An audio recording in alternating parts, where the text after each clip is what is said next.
اس پر عمل نہیں کرتا، وہ کہتا ہے اللہ نے مجھے بلایا ہے، میں آدمیوں عبادت کر رہا ہوں، اب میں اس کی تکمیل کر کے جاؤں گا، وسوسہ آتا ہے، اس گناہ سے یہ رکتا ہے۔ اسی کو فرمایا اس پر بھی اللہ نے وعدہ فرمایا ہے، گناہ کو چھوڑتا ہے، عبادت پر لگ جاتا ہے، اس گناہ سے بچتا ہے، گناہ کو نہیں کرتا، عبادت میں لگ جاتا ہے، یہ معاصی سے بچنا ہے، گناہ سے بچنا ہے۔ ایک دوسری بات یہ ہے کہ اللہ نے روزے کا حکم فرمایا کہ روزہ رکھنا ہے۔ رات کو اس کے دل میں خیال آتا ہے، دن کو بھوک لگتی ہے، گرمی ہے، فلاں کام ہے، فلاں سفر میں جانا ہے، فلاں کام ہے، روزہ نہ رکھوں، وہ اپنے آپ کو کنٹرول کرتا ہے کہ نہیں، روزہ نہ رکھنا گناہ ہے، میں روزہ رکھوں گا۔ یہ ہے گناہوں سے بچنا۔ دن کے اندر شرعام کھانا پینا یہ گناہ ہے۔ ایک تو روزہ نہ رکھنا یہ گناہ ہے، دوسرا ہے شرعام کھانا، بازاروں میں کھانا، روزے داروں کے سامنے کھانا، یہ کیا ہے؟ یہ اللہ کو غیرت دلانی ہے کہ تو نے میرے اوپر رمضان کے روزے فرض کیے ہیں اور تو نے اس پر سزائیں رکھی ہیں، دیکھ میں کھا رہا ہوں، یہ کیا ہے؟ یہ بھی گناہ ہے۔ تو بندہ کیا کرے؟ ٹھیک ہے، اس کو کسی وجہ سے کوئی تکلیف ہے، روزہ نہیں رکھ سکا تو شرعام نہ کھائے۔ احترام رمضان الگ حکم ہے اور پھر شرعام کھانا یہ الگ بغاوت ہے۔ ملک قانون کے خلاف اگر کوئی کام کرتا ہے تو اس پر بغاوت کے مقدمے درج ہوتے ہیں۔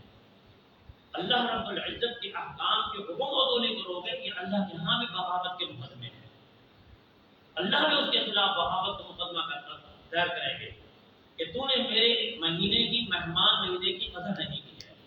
تو گناہوں سے بچنے پر بھی اللہ نے اجر رکھا ہے۔ دوسرا ہے مصائب پر، تکالیف پر۔ رمضان المبارک ہو یا غیر رمضان ہو، اللہ نے اس بات میں آتا ہے اللہ نے انسان کو جو صحت دی ہے اس کو نعمت سمجھے۔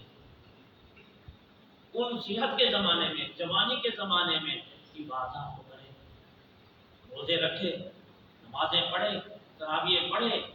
ایسا نہ ہو کہ پھر اور ایسا وقت آ جائے جب اس کو روزے رکھنے کی بھی توفیق نہ ہو، نماز پڑھنے کی بھی توفیق نہ ہو، تراویح پڑھنے کی بھی توفیق نہ ہو، صدقہ خیرات کرنے کی بھی توفیق نہ ہو، تو پھر بیٹھ کر وہ دل میں جب تمنا کرے گا، یا اللہ جوانی میں تو میں نے یہ چیزیں کی تھی، آج آپ نے مجھے ان حالات میں مبتلا کر دیا ہے، میں تیری رضا پہ راضی ہوں، یا اللہ اب تو ہی جان۔ تو انسان کے اس آہوزاری اللہ کے درمیان، اللہ کے سامنے فریاد کرنے کی وجہ سے اللہ رب العزت اس کی ان عبادات جو وہ جوانی میں کیا کرتا تھا، بڑھاپے میں بھی اس کو عطا کرتے ہیں، اس کا ثواب عطا کرتے ہیں، اس کو نعمت بدل عطا کرتے ہیں، صرف دل میں تمنا کرنے کی وجہ سے۔ جس نے جوانی میں ہی عبادت نہ کی ہو، روزے نہیں رکھے، تراویح نہیں پڑھی، نوافل نہیں پڑھے، بڑھاپے میں وہ تمنا جو کر کے بیٹھے گا اس کو کیا اجر ملے گا؟ کہ اس کا نمونہ تو سامنے ہو، وہ جوانی میں اس طرح کیا کرتا تھا، اس کے مساوی اس کو وہ بڑھاپے والی، لاچاری والی، ضعف و کمزوروں والی عبادات اب وہ نہیں کر سکتا، اللہ تعالیٰ اس کو اس کی مساوی عطا کریں گے۔ مصائب اور تکالیف پر صبر کرنا۔ اسی طرح انسان کو بلڈ پریشر ہے، معدے کی تکلیف ہے، کوئی اور جسم میں تکلیف ہے، بخار ہے، شوگر ہے، بواسیر ہے، قبض ہے، فلاں دنیا و مافیا کی بیماریاں، اللہ معاف کرنا، سب کی فرما ہے اگر، تو وہ ان بیماریوں کی طرف توجہ ہی نہیں کرتا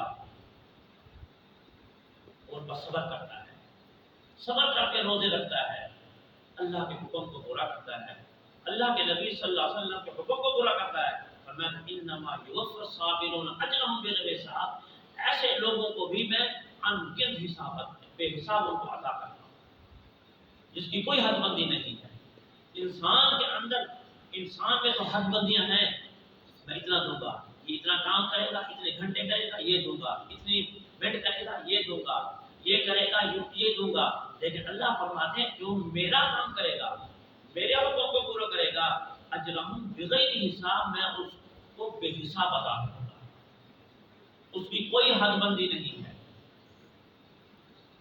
تو تیسرا ہے عبادات پر صبر کرنا، نماز پر صبر کیا، روزے پر، نوافل پر، زکوٰۃ پر، یہ عبادات جتنی بھی ہیں نوافل ان پر وہ صبر کرتا ہے، اور ان میں روزوں کے ساتھ ساتھ جو عبادات پر صبر ہے وہ تراویح بھی ہے۔ پہلے سو تو وہ 20 رکعت نماز تراویح ہے، پہلے ہی پانی پانی ہو جاتا ہے، گھبرا جاتا ہے۔ نہیں، اس کو چاہیے کہ وہ آئے، عبادات کرے، اس پر صبر کرے، اور صبر کرنے پر جب اس کے وجود کے اندر تھکاوٹ ہو جائے گی، وجود اس کا ٹوٹ جائے گا، تو اللہ کا حکم بھی یہی ہے فَإِذَا فَرَغْتَ فَانصَبْ، تو عبادت اتنی کر تیرے وجود کے اندر تھکاوٹ آ جائے۔ تو روزے اتنے رات کے روزے کے رکھتے اللہ کے حکم کو پورا کرتے تیرے وجود کے اندر کمزوری آ جائے، تھکاوٹ پیدا ہو جائے، اور روزے دار جب روزہ رکھتے ہیں، رمضان المبارک ختم ہوتا ہے، وہ ایسی پیاری نیند سوتا ہے، اپنی تھکاوٹ کو دور کرتا ہے، وجود اس کا ٹوٹا ہوا ہوتا ہے۔ اسی کو کہا فَإِذَا فَرَغْتَ فَانصَبْ، تو عبادت کرتے کرتے یہاں تک پہنچے تیرا وجود تھک جائے۔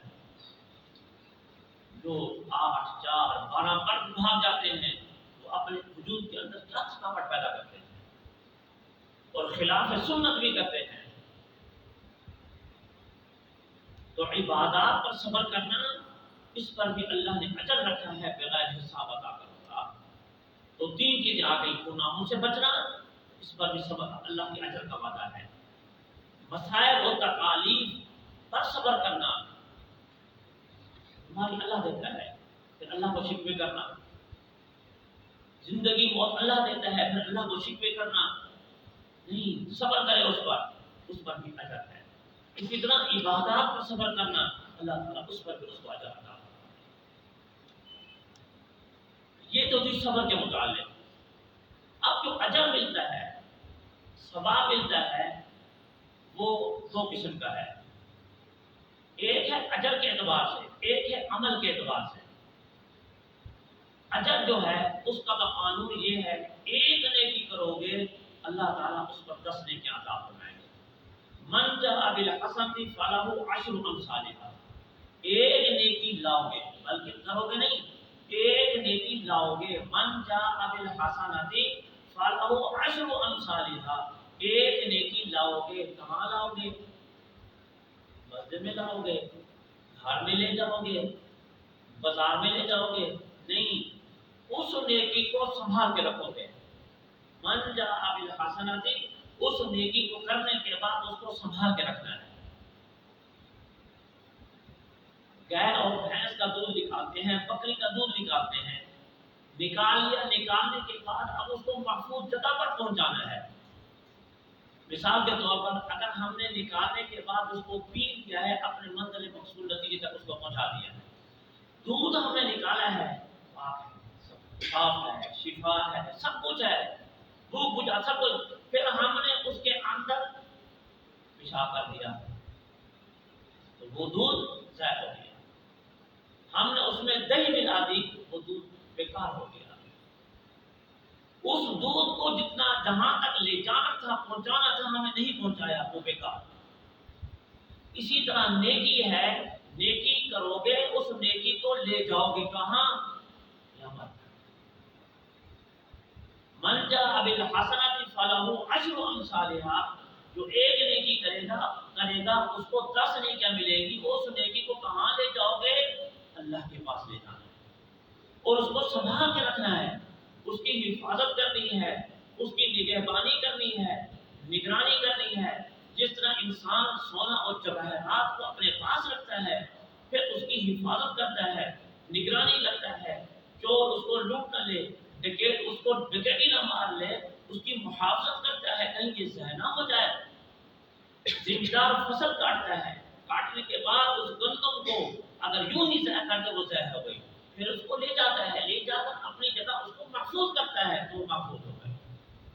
تو یہ عمل زندگی میں اس کو محفوظ کرتا ہے، اپنے کسی پر عمل کی وجہ سے شرک نہ ہو، غیر اللہ کی عبادت نہ کرے، غیر اللہ پر چڑھاوے نہ چڑھائے، غیر اللہ کے نظر و نیازیں نہ مانے، اللہ کے ذاتی اور صفاتی ناموں کو ان پر چسپاں کرے جو اللہ کے ذاتی اور صفاتی نام کے مستحق ہی نہیں ہیں، ان کے عمل کیے ہوئے دنیا میں ظاہر ہو گئے۔ اللہ فرماتے ہیں ان اللہ لا یغفر ان یشرک به ویغفر ما دون ذلک لمن یشاء، جو شرک کرے گا میں اس کے جتنے بھی نیک اعمال ہوں گے سب کے سب دنیا میں ضائع کر دوں گا۔ تو ہم نماز، روزہ، تراویح، اشراق، اوابین، صدقہ، خیرات، زکوٰۃ، فطرانہ دینے کے بعد ان کی حفاظت کرنی ہے،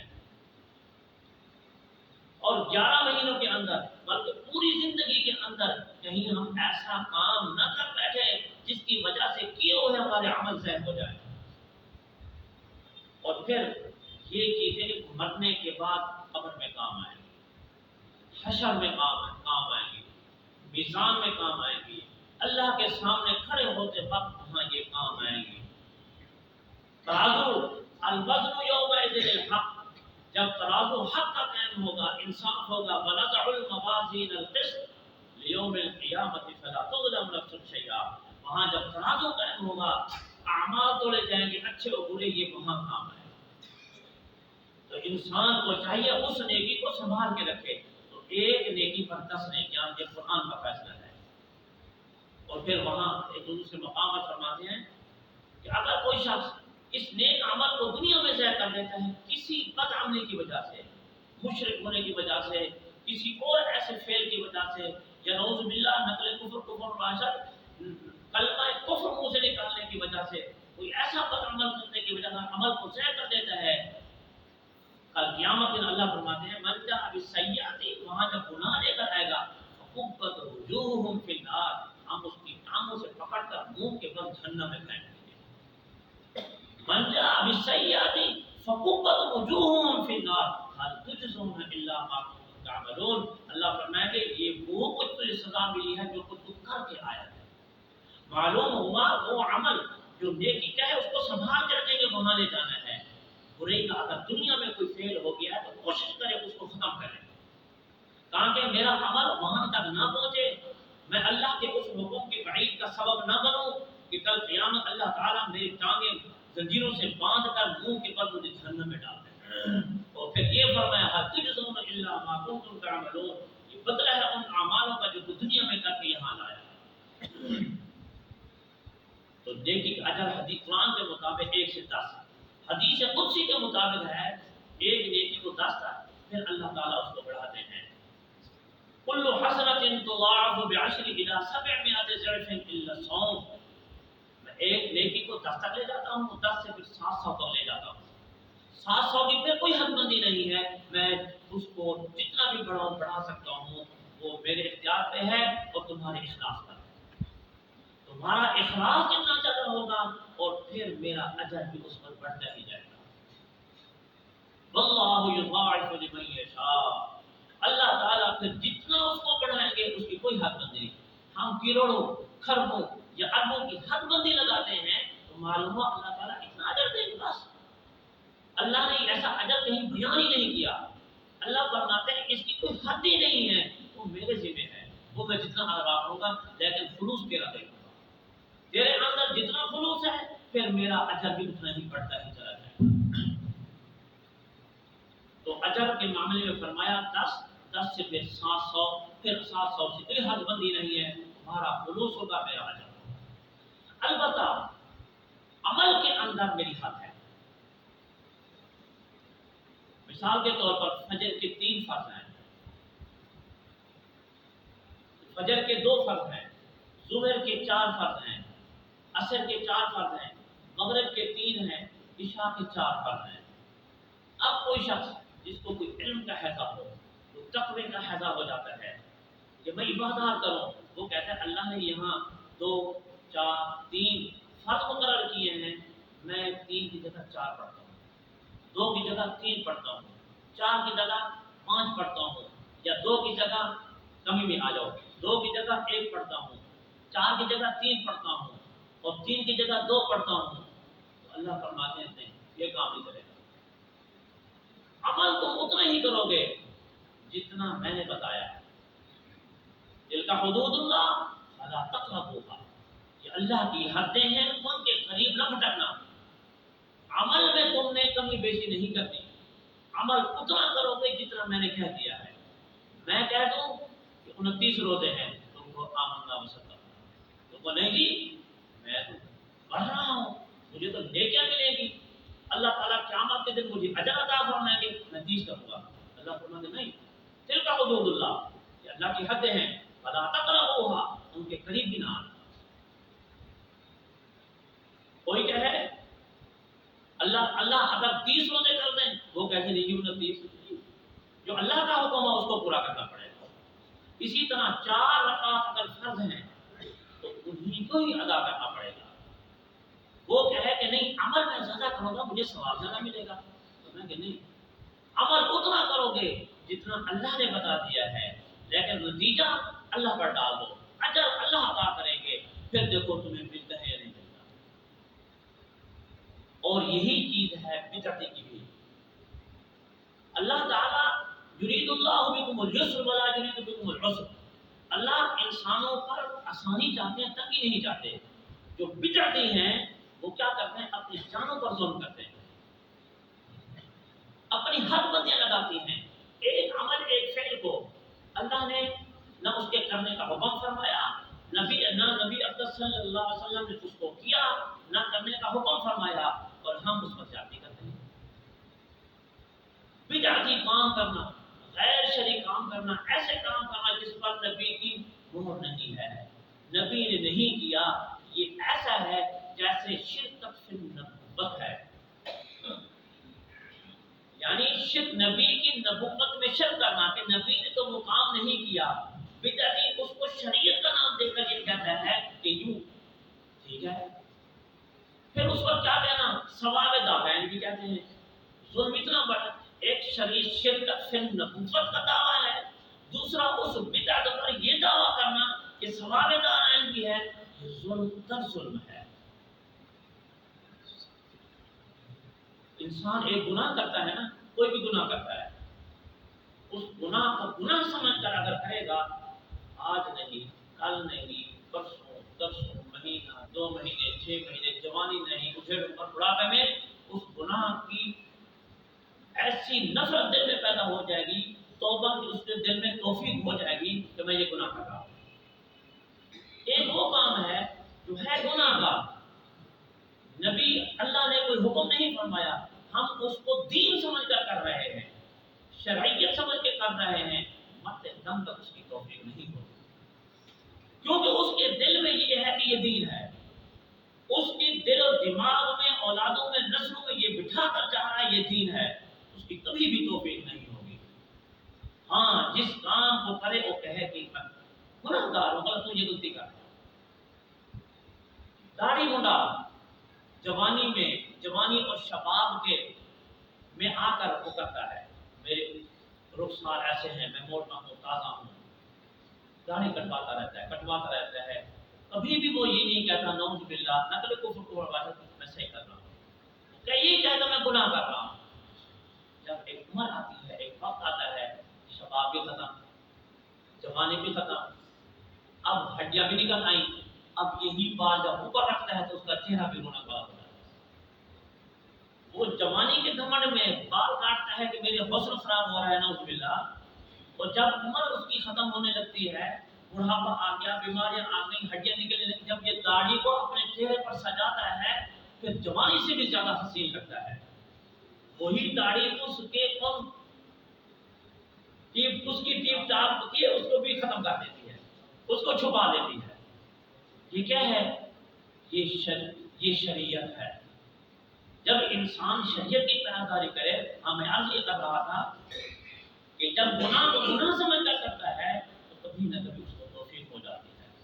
جب گناہ کو نیکی سمجھ کر کرے گا اس کو کبھی بھی توفیق نہیں ہوگی، کبھی بھی توفیق نہیں ہوگی. تو اللہ تعالیٰ ہمیں ایسی بدعات، ایسے رسومات جاہلیہ جو حضور صلی اللہ علیہ وسلم کی طرف سے نہ ہوں اور ہم ان کی طرف منسوخ کرتے ہیں، اللہ تعالیٰ ہم سب کو حفاظت فرمائے. ہاں اگر 4 فرض کی بجائے وہ 3 پڑھتا ہے، اللہ فرماتے نہیں، تیری عبادت منہ پہ مار دی جائے گی، عبادت وہ کر جو شریعت تجھے حکم کرتی ہے۔ یہ تو تھی عبادات کے متعلق، اجر کے متعلق۔ حضرت ابو ہریرہ رضی اللہ تعالیٰ کی حدیث ہے، امام احمد رحمۃ اللہ علیہ نے حدیث نقل فرمایا، العامل، فرمایا ایک عامل ہے، ایک مزدور ہے، ایک کام کر رہا ہے۔ ابو ہریرہ فرماتے ہیں آن صلی اللہ علیہ وسلم نے فرمایا کہ ایک مزدور مزدوری کر رہا ہے، کام کر رہا ہے، تو اس کو کیا اجرت ملنی چاہیے؟ تو اس کو جواب ملتا ہے کہ مزدور نے جب اپنا کام پورا کر لیا ہے اس کو پوری اجرت دے دی جائے۔ صحابی رسول نے پوچھا اللہ کے نبی صلی اللہ علیہ وسلم کیا یہ لیلۃ القدر کی رات ہے؟ فرمایا کہ نہیں، یہ لیلۃ القدر کی رات نہیں، بلکہ یہ رمضان المبارک کا مبارک کی آخری شب ہے، رمضان المبارک کا آخری دن ہے۔ اللہ تعالیٰ فرماتے ہیں کہ جب مزدور نے مزدوری پوری کر لی ہے میں اس کو پورا اجر عطا کروں گا۔ پورا اجر کب ملے گا؟ جب اس کے بتائے ہوئے نقشے کے مطابق اس کام کو پورا کر لیا جائے۔ جو ایک نقشہ اللہ نے دیا ہے 30 مہینے کا، 30 دنوں کا، 29 دنوں کا، وہ ایک نقشہ ہے۔ اس نقشے کے مطابق، اس کے حکم کے مطابق اس کو پورا کر دیں گے۔ یہ ہے کہ مزدور نے اپنی مزدوری اس نقشے کے مطابق کام بھی کر لیا ہے، اب وہ اجر کا مستحق ہے، اس کو اجر دیا جائے۔ اس کی مثال آپ دنیاوی بھی ایک لے تاکہ سمجھنے میں آسانی ہو۔ ٹھیکیدار ایک جگہ کا ٹھیکہ لیتا ہے، ایک پل کا ٹھیکہ لیتا ہے یا ایک سڑک کا ٹھیکہ لیتا ہے، وہ ایک نقشہ بنا کر دیتے ہیں کہ اتنی لمبائی، اتنی چوڑائی، یہ تو نے ایک سڑک بنانی ہے۔ ٹھیکیدار وہ ٹھیکہ لے لیتا ہے، سرمایہ بھی لے لیتا ہے، اب اس کو بنانا شروع کر دیتا ہے، وہ بناتا رہے، نقشے کے مطابق نہیں بناتا، وہ اپنے دماغ کے مطابق اس کو بنا رہا ہے، ادھر لے کے جا رہا ہے، ادھر لے کے فرمائش کرتے ہیں، فرمائش میں پوری ہے لیکن نقشے کے مطابق نہیں ہے، وہ اس کے ٹھیکے کو ختم کر دیا جاتا ہے، اس کی سڑک کو ختم کر دیا جاتا ہے کہ تو نے نقشے کے مطابق یہ تعمیر مکمل کرنی تھی، یہ سڑک بنانی تھی، تو نے نقشے کے مطابق نہیں بنائی، لہذا یہ اجرت بھی ختم، کہ کوئی چیز تجھے نہیں ملتی، لہذا تیرے اوپر جرمانہ ہے، اس کو 8 سے 9 ہوگا۔ اللہ نے بھی ایک نقشہ دیا ہے کہ یہاں سے روزے شروع کرنے ہیں اور یہاں تک لے جانے ہیں، اگر تم نے یہ پورا کر لیا پھر تمہیں پورا اجر ملے گا، بلکہ اجر سے بھی زیادہ ملے گا اور بے حساب ملے گا۔ اگر اس میں تم نے درمیان میں کوئی گڑبڑ کر لی ہے، اس کے معاملے میں بھی اور حکم فرمایا، اور اس ٹھیکیدار کے لیے دنیاوی حکم اور ہے، جو دنیا دار ہے اس کے لیے حکم اور ہے، جو اللہ کا حکم ہے وہ اور ہے۔ دنیا دار کے لیے ٹھیکیدار کو یہ کہا جاتا ہے کہ ٹھیکہ، یہ جو پیسے تو نے لیے ہیں وہ پیسے تیرے پاس ہیں اور پیسے نہیں ملیں گے تو اس کو اسی طرح بنا، پھر تیری جان چھوٹے گی، ورنہ یہ سزا، یہ سزا، یہ سزا۔ اور جو اللہ کا نقشہ ہے، اللہ نے دیا ہے کہ 30 روزے پورے کرنے ہیں یا 29 پورے کرنے ہیں، تو اللہ فرماتے ہیں جس کو پہلے روزے میں وقت نہیں ہے 10 تک غافل رہا، غفلت میں پڑا رہا، 20 تک بھی غفلت میں پڑا رہا، 29 تک غفلت میں پڑا رہا، نہ نماز، نہ روزہ، نہ تراویح، نہ کوئی عمل کیا ہے، پڑا ہوا، 30 میں آ کر اس کو ہوش آیا ہے اور فوراً بیدار ہو، میں نے کیا کیا ہے، میں نے اللہ کے مہمان مہینے کی قدر نہیں کی، روزے نہیں رکھے، عبادات نہیں کی، وہ چل کر آتا ہے، آ کر روزہ رکھتا ہے، اور اللہ فرماتے ہیں اگر یہ تہ دل سے توبہ کر لے، آج بیٹھ کر یہ تہ دل سے توبہ کر لے اور ماہ مزا پر جو گزری ہوئی چیزیں اس پر معذرت کرے، ندامت ہو، روئے، تو میں رحیم و کریم ذات ہوں، میں اس کو وہ اجر بھی عطا کروں گا۔ یہ دنیاوی معاملہ نہیں ہے، یہ اللہ کا معاملہ ہے۔ اے بندہ تو آ تو صحیح، میرے دربار میں آ جا اور تہ دل سے تو توبہ کر لے کہ آئندہ میں یہ نہیں کروں گا، بس تیرا یہ کہنا ہے آقا تجھ عبادت کرے گا تو میں تجھے تراویح کو بھی ثواب عطا کروں گا، تو تو نے 29 روزے نہیں رکھے اس کا بھی ثواب عطا کروں گا، اور رمضان کی جتنی بھی خیر و برکات جن اور حکم حاصل ہوں گے وہ بھی تجھے ملے گی، لیلۃ القدر کی برکات بھی تجھے ضرور ملے گی، بشرطے کہ پچھلے پر ندامت ہو اور آئندہ اس طرح میں نہیں کروں گا اس کا اقرار ہو۔ یہ اللہ کا معاملہ ہے۔ اللہ تعالیٰ انسانوں کے ساتھ اپنے بندوں کے ساتھ یہ رحمت فرماتے ہیں، اسی کو فرمایا یرید اللہ بکم الیسر ولا یرید بکم العسر، اللہ تمہارے ساتھ آسانی چاہتے ہیں، تمہارے ساتھ تنگی اور مشکل نہیں چاہتے۔ الحمدللہ اللہ کا شکر ہے، اللہ نے یہ نعمت بھی ہم سے پوری کروا دی ہے، رمضان کی بھی تکمیل ہو گئی، روزوں کی بھی تکمیل ہو گئی، اور تراویح کی بھی تکمیل ہو گئی، اور اعتکاف والوں کا اعتکاف بھی اللہ نے خیر و عافیت کے ساتھ پورا فرما دیا۔ اللہ تعالیٰ سب کی عبادات کو قبول و منظور فرمائے۔ دوسری بات آ رہی ہے، کل ہے عید۔ عید کے دن کی کچھ اعمال ہیں، 13 چیزیں عید کے دن مسنون ہیں۔ وہ یہ ہے کہ انسان صبح سویرے بیدار ہو، شرع کے مطابق اپنی وضاحت بنائے، سنت کے مطابق اپنے لباس بنائے، حجامت کرنی ہے، کوئی بال شال بنانی ہے وہ بھی سنت کے مطابق کرے، غسل کرے، مسواک کرے، غسل کرے، اچھے کپڑے پہنے، جو عمدہ ہو ٹھیک ہے، نہ ہو دھلے ہوئے ہو وہ پہنے، اور اسی طرح کپڑے پہننے کے بعد خوشبو لگائے، خوشبو لگانے کے بعد صدقہ فطر ادا کرے، عید گاہ جانے سے پہلے صدقہ فطر ادا کرے۔ یہ ہے اصل حکم۔ صدقہ فطر کا وجوب جو ہے صبح صادق کے بعد ہے، جس نے نماز روزے سب کچھ کیے ہیں، صبح صادق ہونے کے بعد صدقہ فطر کا وجوب ہوتا ہے۔ اب ہم پر تو صدقہ فطر واجب نہیں ہے، پورا رمضان بھی واجب نہیں ہے، یوں ہی طلوع صبح صادق ہوگا صدقہ فطر واجب ہو جاتا ہے، اور پھر ادائیگی کرنی بھی ضروری ہے۔ یہ الگ بات ہے، کوئی ضرورت مند ہیں جن کی ضرورت پوری ہونی ہے، اگر کوئی آدمی اس وقت سے پہلے کسی کو ادا کر دیتا ہے ادا ہو جاتا ہے، لیکن وجوب کا جو وقت ہے وہ اس وقت ہوتا ہے۔ صدقہ فطر عید گاہ جاتے وقت ادا کر کے جائے، یہ بھی سنت عمل ہے۔ نماز عید عیدگاہ میں جا کر پڑھے، مسجد میں تو امر مجبوری جائز ہے، ایک راستے سے جائے دوسرے راستے سے آئے، اور جاتے وقت کوئی میٹھی چیز بھی استعمال میں لائے، میٹھی چیز کھا کر جانا یہ بھی مسنون عمل ہے۔ کہ سارے اس نے روزے رکھے ہیں کہ عید کے دن شیطان نے روزہ رکھا ہوا ہے، جو چیز اللہ کے حکم کے مطابق ہم نے پورا کر دیا ہے وہ تو ہے اللہ کی رضا۔ اب اس کے بعد اگر شیطان کی کہیں رضا کا شک پیدا ہوتا ہے، شک آ رہا ہے، وہ چیز مقبول اللہ ہو جاتی ہے، اللہ کی ناراضگی کا سبب بن جاتی ہے۔ اب ہم جو نکل رہے ہیں کوئی چیز کھا کر جائیں، تاکہ شیطان نے روزہ رکھا ہوا ہے اور اس کو معلوم ہو جائے میرا روزہ نہیں ہے، میں اب اللہ کے حکم کی پاسداری کر رہا ہوں، میری خوشی ہے۔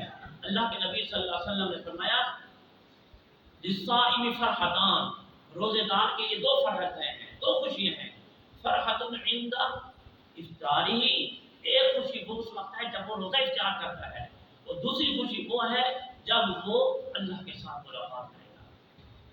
تو ایک چھوٹی ملاقات جو ہے وہ عید گاہ کے اندر بھی ہے، جب وہاں ملاقات کے لیے جائے گا تو اللہ کے حکم کو بجا لے کر جائے گا، کام کو پورا کر کے جائے گا، یہ بھی اللہ کی رضا کا سبب ہے۔ یہ ہے عید الفطر کا حکم۔ جو عید الاضحیٰ کا حکم ہے وہاں یہ حکم ہے کہ صبح کے بعد بیدار ہو، سنت کے مطابق عیدگاہ میں جائے، نماز پڑھے، نماز پڑھ کے آ کر جانور ذبح کرے، جانور ذبح کر کے سب سے پہلے جو اللہ کے ہاں اہم چیز ہے وہ ہے قربانی کا گوشت، سب سے پہلے اپنے اندر برکت کی چیز لے جائے۔ وہ روزہ نہیں ہوتا، پانی وغیرہ پی سکتا ہے، کوئی ایسی بات نہیں کہ روزہ سمجھ لے، کھا پی سکتا ہے، لیکن اگر نہ کھائے بچے تو برکت کی چیز سب سے پہلے اندر لے جائے، یہ بھی اللہ کے نبی صلی اللہ علیہ وسلم کا حکم ہے۔